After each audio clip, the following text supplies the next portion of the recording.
Hey fellow YouTubers, Mr. E here from Mr. E's channel. Today we're going to be doing the first week review of my MacBook Pro unibody. My initial first impressions when I got the machine, it was beautiful. The unibody shell was very light and thin, and it was definitely a huge change for me going from the 12-inch PowerBook G4 to the 15-inch MacBook Pro unibody. In terms of size and thickness, wise, the MacBook Pro wins hands down. I mean, just the entire thickness of the MacBook Pro unibody is comparable to just the bottom half of the 12-inch PowerBook G4, you know, not counting the lid on that one. So it was definitely a huge change thickness wise. Now, as far as the size, going from the 12-inch to the 15-inch is definitely dramatic for me. I mean, I've been using my PowerBook for 3 years now, so I was very used to the 12-inch size of the screen. You know, being able to just throw it on my lap. It was very light, very comfortable for me to use. So, but I've always wanted to go to the 15-inch model, and when I finally did with this MacBook Pro, it was definitely a huge change or a huge difference for me to adjust to the bigger size. I mean, even in my lap, you know, I'm so used to that 12-inch size, and now I had this 15-inch widescreen. The 12-inch wasn't widescreen, so it's definitely a little adjustment for me, but definitely worth it. And I absolutely love my MacBook Pro. Okay, what I don't like about it though is the clearance of the rubber feet at the bottom of the MacBook Pro.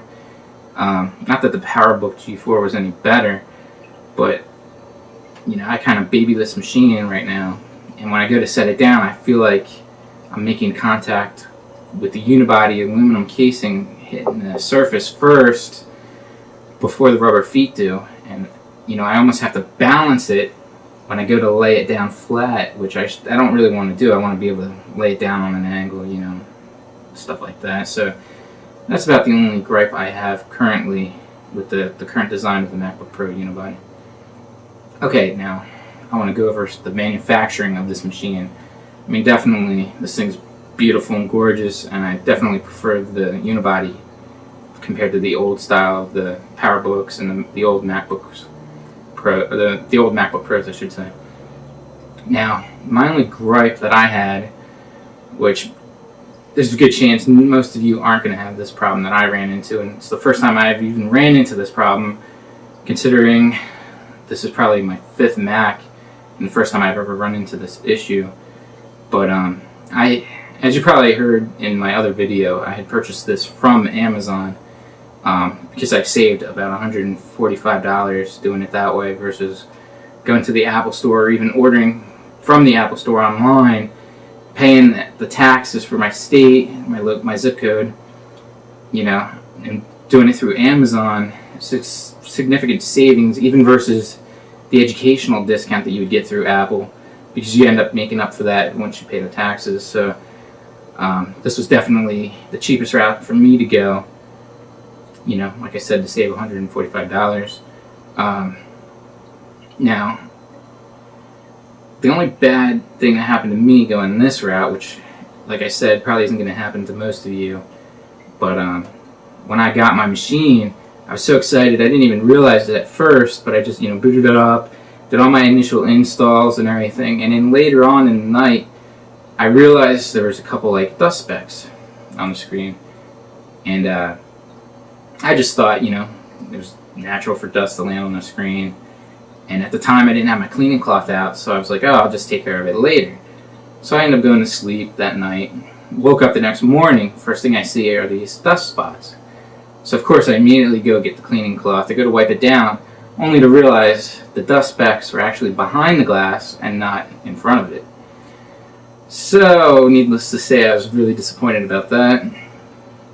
I immediately set up an appointment to take the MacBook Pro to my nearest Apple Store location, and I was really hoping that they would just exchange it for me, swap it out, you know, because like I said, at this point I hadn't even had it for 24 hours yet. I mean, I made sure I did all my backups first before I brought the computer back in and stuff like that. So by the time I got into the Apple store to give them my laptop, I had only had it in my hands for 20 hours.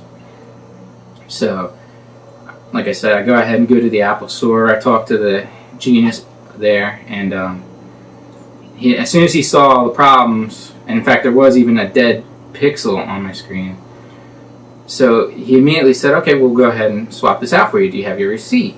And I'm like, oh, of course I do. So I pull out my Amazon receipt, only for him to be like, oh, yeah, in that case, since you didn't buy it from us or Apple, you know, we're going to have to do the warranty replacement on your screen. We're not going to be able to swap it out for you.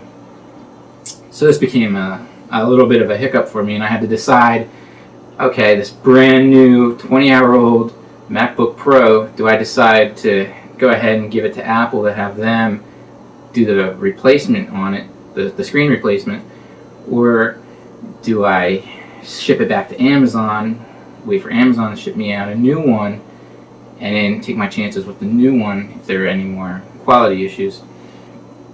So, like I said, this really wasn't an Amazon problem, so I was really disappointed at the fact that Apple wouldn't just swap it out for me, being that, you know, this was obviously a quality control issue from the manufacturing standpoint, and I don't care if I'm in an Apple retail store or what, they represent Apple, and I felt like they should have swapped it out for me, but I just did whatever I had to do. I decided, okay, they told me it'd be about 2 to 3 days to get the screen swapped out or replaced, and then I'd be good to go with my MacBook Pro. So I go ahead and signed the papers, letting them do the repair, and so of course I end up going, you know, giving up two days of my first week with my MacBook Pro to Apple, and it was kind of funny because, you know, once I got it back, they had actually had the laptop longer than I had the laptop in my possession, so I wasn't too thrilled about that. And like I said, I don't blame Amazon.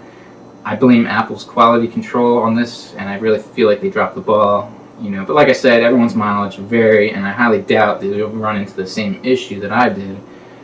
But and like I said, I mean, this is like my 5th or 6th Mac, and the first time I've ever had a hiccup like this. So, you know, everyone's mileage vary, but don't be discouraged about purchasing.